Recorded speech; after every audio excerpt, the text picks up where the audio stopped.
Take me home tonight, be my little baby. Ah, ah, ah, ah, ah.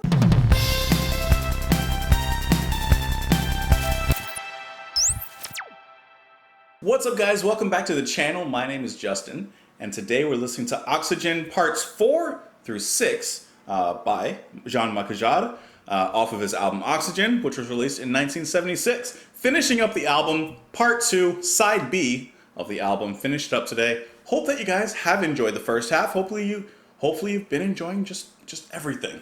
I don't know about you, but I'm a little sleep deprived right now. Gonna be honest. I usually stay up later on weekends, but last night I just wanted to edit, and so I was just editing, the first part of Oxygène. I was editing some other videos, and then I started watching stand-up comedians, and before you know it, it was three something in the morning. And usually if I stay up late, the latest I'll usually stay up is like maybe 2, but I don't know, I fell in one of those YouTube, holes, and I just kept going and going. So I'm just a little bit tired. It's not going to affect this. Matter of fact, my lack of sleep may add to what I feel listening to the music. Also, in lieu of listening to Oxygène, I'd like to recommend you an artist, because I haven't done that in a super long time. I've done it on Twitter a long time ago with this particular artist, but I think that if you enjoy Oxygène, you may enjoy what I'm about to recommend you. But I'd love to recommend you Mellotron Soul. I don't know a lot about him, but he's an electronic artist, I believe from Chile, and I'm going to let you listen to the album Mellotron Soul. I think it is a fantastic album, very chill, electronic, ambient, kind of like this, in the same realm, you know what I mean? And so I'll leave a link down in the description for you. And of course, if you enjoy it and you listen to it, let them know where you came from. Let them know that Just JP sent you. Guys, I hope that you're having a beautiful day. Hope that you're well rested and got some sleep, because this will be another longer video. You can join me on Twitter. You can join me in the comments. I can't even speak, see what I mean? I've been misplacing stuff. I've been all over the place. I'm going to be taking a nap soon. You can join me on Twitter. You can join me in the comments down below. You can support the channel over on Patreon. You don't have to. Just watch the video, like the video, all of that fun stuff. And let's do it. Let's all take a deep breath.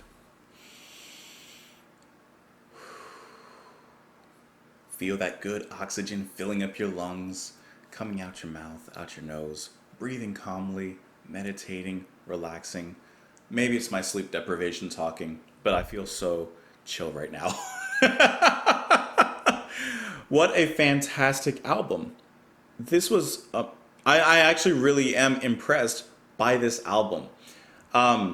Something that you guys might not know because you can't see my screen, but I pull up like Wikipedia so I can see like instruments and who's doing what, and then if there's lyrics, I pull up lyrics.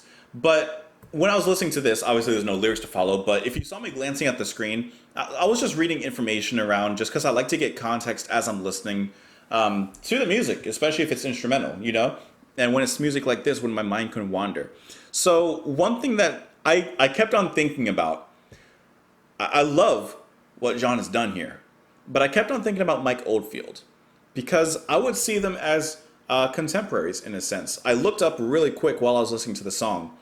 Tubular Bells, I couldn't remember. It was released in 1973. This, 1976. So they are contemporaries musically. But I also think like their musical direction and their creative sense are very similar in the way that they use repetition to build upon layers in the music. The way they build up with other instruments, sounds that may only be used for a couple of notes and then, taken out again. But they're there to captivate you. They're there to keep you, like I mentioned in the last video, in expectation. You're not always going to get what you expect, but I think that you'll always be happy with the result and with what they do give you. Once again, in this 3 set of songs, we get a lot of layering and so much going on. For example, just talking about part 6, which we just listened to, those huge crashes, those thunderous booms, the sheets of rain that were coming down, the sound effects that began and ended this particular side were so cool, especially knowing that he's doing all of this with synthesizers and things like that. Like, this is just technology. And especially in 1976, it wasn't like he could just go to a computer and like put these in. This was all analog. and stuff. And I mean, that is crazy. I saw a picture of him here recording in his studio. This is once again off of The Guardian. And he's surrounded by, I mean, keyboards and synthesizers and sequencers and the drum machine. Like, he has so much stuff around him. And immediately that picture reminds me of Mike Oldfield's picture when he's surrounded by all the instruments that he's worked on. I mean, that is just so cool. I love the idea of a singular artist and all of the ideas and the creativity that they're able to pour out. And music like this is the result. I just think that is like amazing. And he has his sheet music there as far as I can tell. I mean, he is into it, and I think that is so, I just think that's so cool. And I was watching an interview with him. I believe it was like an interview in relation to how he was working on, I guess, one of his newer albums. I think it was called Electronica, don't quote me. But I was watching the interview just because I wanted to understand a little bit more about Mr. Jarre. Because I don't know him. You know, this is the first time I've listened to the music. This is the first time I've really, you know, gotten into him in any way. So I just wanted to understand his process, kind of where he comes from and what he's about when it comes to him making music. And while he was more specifically talking about that album, I could kind of, you know, get some things out of his personality that I would assume would also be put into the creative process he made in 1976 with Oxygène. But the album he was working on most recently included other artists, you know, of modern day electronica and other, you know, genres relating. And he's very excited and passionate about the future of that genre of music. So I always think it's cool when artists that are, you know, for lack of a better word, older, keep up and are also excited by the things that the future of music presents. Because it's always confused me when people say things like, you know, there's no good music after this year. I've never understood that. There's good music literally in every year. I used to be the opposite. I used to hate old music. This channel, in, you know, many, many years ago, would have never happened because I was not into older music. I hated the production. I didn't like, you know, vocals. It just wasn't my thing. But look at me now. Look at me now. I mean, I'm in love with this stuff. I'm actually like in love with this stuff, which is probably obvious by the channel.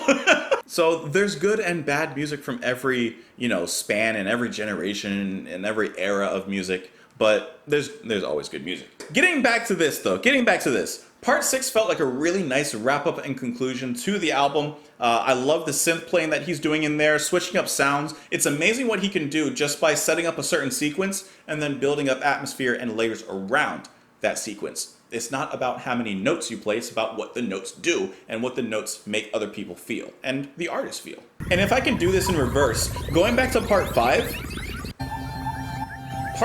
in the beginning here.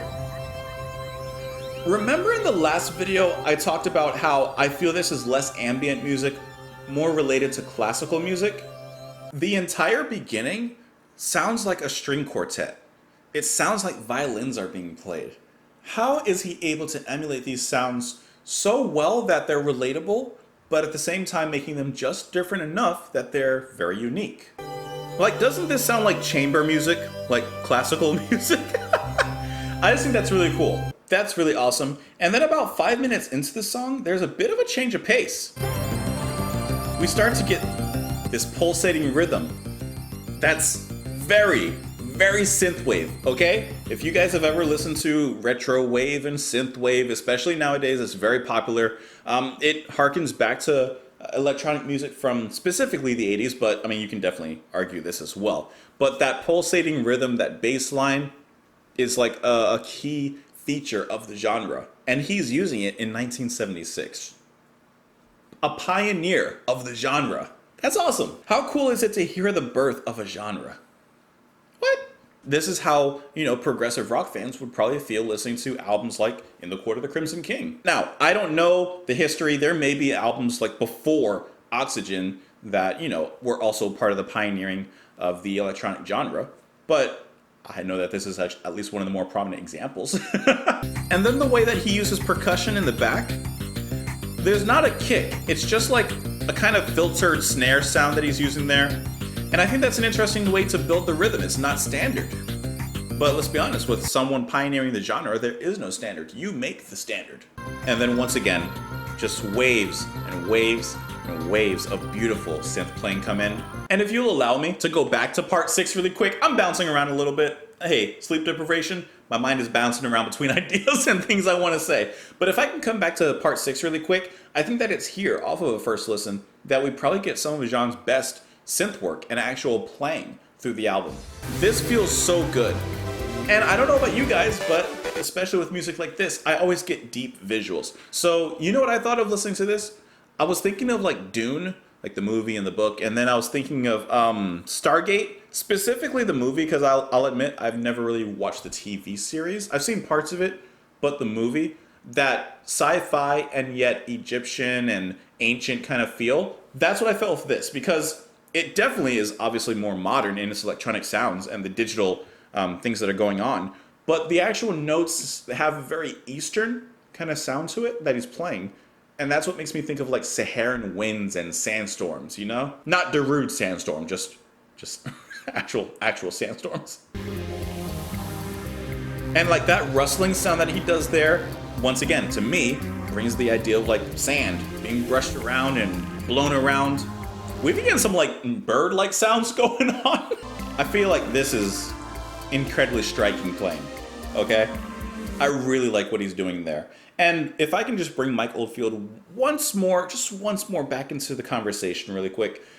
Another thing that I was thinking about, hear me out, how cool would it be to hear Jean-Michel Jarre's cover of Tubular Bells or like Omadon, but like his version, like an electronic version of it?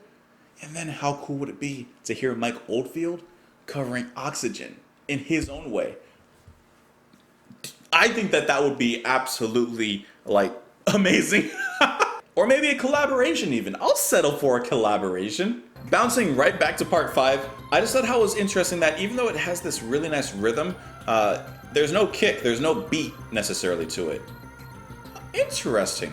Defying expectations. I like that. Expressive song that he has on this album in 4 minutes. With so much going on, you get a great beat, it's a fantastic beat. Once again, you get that pulsating rhythm, like a heartbeat just breathing life throughout the song. Sweeping waves of atmosphere. I mean, I feel like you get everything. If you had to sum up this album in one part, I feel like this one would get that point across pretty good. And that bass line, I know it's not an actual bass, but that bass line is fantastic. And it was when I heard that bass line, that's when I thought, hey, what if we got like Mike Oldfield to cover this song? And another thing I noticed about this was the snare sound. It's not a snare, obviously, but acting as one. It's almost like a very weird, filtered kind of clicking that we get. See if we hear it again here.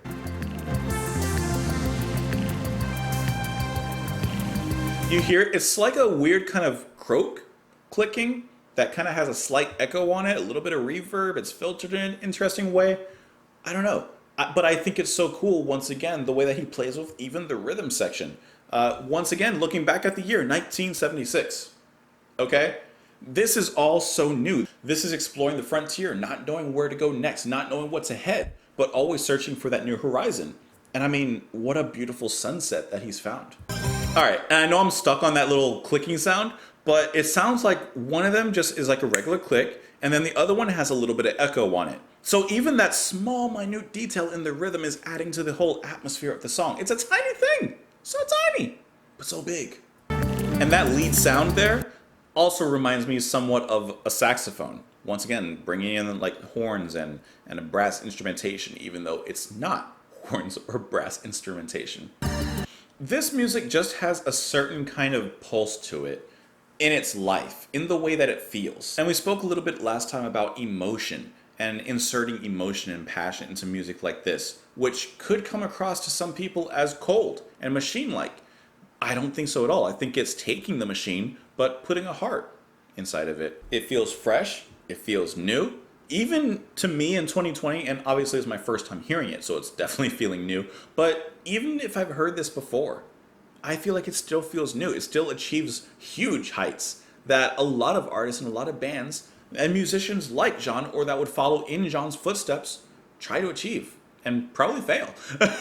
I'm looking at The Guardian again and reading the second half of the interview, this time speaking about Michael Granger, who was the artist for the cover work, which you guys know, like, I'm in love with. And he says, it was 1976 and I was having my first major show in Paris. On display was a 30 by 40 centimeter watercolor called Oxygène, and Jean-Michel bought it, telling me he'd love to use it as an album cover. Oxygène was part of a series about the damage being done to our planet. It was quite a violent image for a record sleeve. So, even though that was his vision, Michael Granger, I don't know how much his vision affected Jean-Michel's vision, but if we're just to take that meaning from the album cover and from the artist's intention and insert it into Oxygène, it does have that kind of feel, where it's like the earth, the natural elements of the earth are kind of being peeled back and exposed, and we're seeing death. We're seeing things perhaps we're not supposed to see, things that we don't want, but things that are there. So the music in totality is something unexpected. It's something maybe musicians and people were fearing at the time. We saw that, the record company didn't want to print a lot of copies for the album, so they feared the new music. But, it turned out pretty good. Sometimes it's accepting and overcoming those fears that leads to evolution, that leads to a future, a brighter future. And if I'm just kind of wrapping all of that together, I think we've seen just how bright the future can be with music like this in our lives. I also see that part 4 was featured in Grand Theft Auto. Listen, it's always an honor to be featured in Grand Theft Auto. Listening to the music, I was thinking, you might hear this in a bar or a lounge in Cyberpunk 2077. Which I haven't played yet, but I've heard great things. Anyways, you guys are more than welcome to let me know what you thought of the songs. I would love to know what you think of the album. Let me know what you think of Mr. Jean-Michel Jarre. You can join me on Twitter. You can join me in the comments down below. I hope you're having an absolutely beautiful and fantastic day. You can also support the channel on Patreon, but you don't have to. You can just sit back, relax, and enjoy the video. And that's it. I hope you have a great day. I'll talk to you tomorrow. Bye.